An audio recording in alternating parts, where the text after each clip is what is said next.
Chair recognizes Senator from Middlesex and Worcester, Mr. Eldridge. Thank you, Madam President.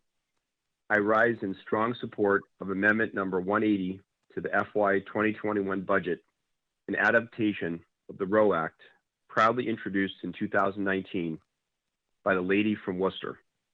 This legislation will accomplish the main goals of making it clear that in the Commonwealth of Massachusetts, abortion is health care, that a woman has an affirmative right to an abortion, that the decisions around reproductive health care, just like any other, is to be made between a patient and a doctor with no barriers, and that we cannot allow societal judgments around age or youth to be a barrier to reproductive rights to all pregnant people.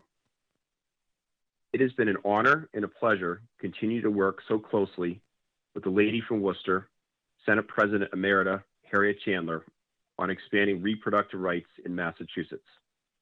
Last session, as the Senate Chair of the Joint Committee on Financial Services, we collaborated on our legislation, the Access Bill, to guarantee birth control for all Massachusetts residents in response to the Trump administration eliminating free contraception under the Affordable Care Act. Now, with a 6-3 majority of the Supreme Court deeply opposed to a woman's right to choose, in large part due to unique maneuverings by right-wing conservatives over the past 5 years, it is absolutely critical that the Massachusetts State Senate make the Supreme Court decision, Roe v. Wade, the law of the Commonwealth. I want to thank you, Madam President, for your leadership in fighting for reproductive rights during your tenure as Senate President, as Chairwoman of the Senate Ways and Means Committee, and throughout your public service career. Without your leadership to bring the ROE Act to the floor before the end of the legislative session, I know that we would not be debating this legislation this year.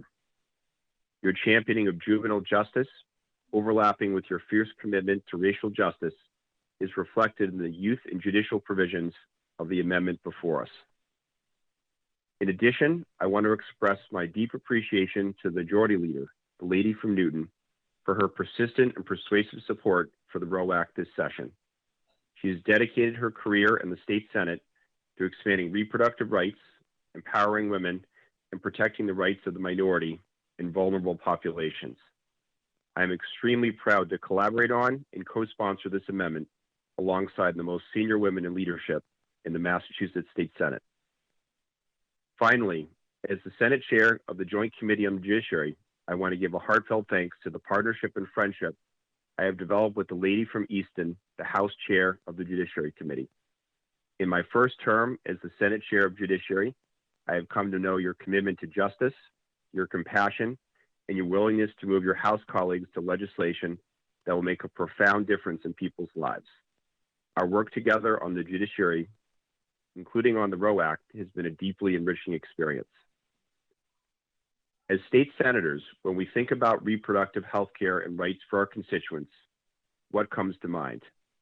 When we think beyond the puritanical objections that a vocal minority holds, as a Commonwealth, I believe we find ourselves in a deep wellspring of rights that is intensely American.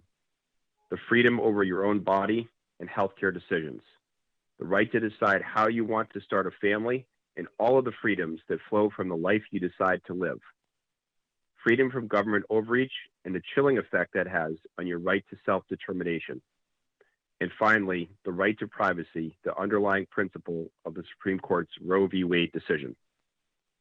In each and every one of our lives, we have triumphs and tragedies, progress and setbacks, tears of joy and tears of heartbreak. This, of course, includes the reproductive self.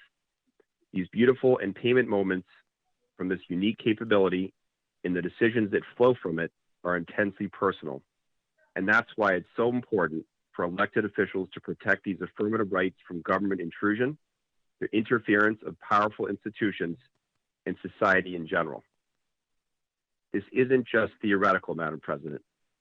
At the June 2019 public hearing on the ROE Act, Judiciary Committee members heard searing testimony of women who became pregnant as minors and had to navigate the intimidating process of going before a judge to terminate their pregnancy. Especially for a young woman of color, this process is much harder to navigate and, quite frankly, rather scary. We heard from a woman who had to make the decision to terminate a pregnancy due to her doctor diagnosing the fetus as having anencephaly that would not survive out of the womb. This woman had to travel out of state to obtain an abortion. I will never forget her testimony of friends and neighbors asking her about her pregnancy, with her knowing that the fetus would not survive. Finally, we heard from dozens of women from across the race, age, professional, and economic spectrum talk about the impact that Roe v. Wade would have on their daily lives and plans for their future.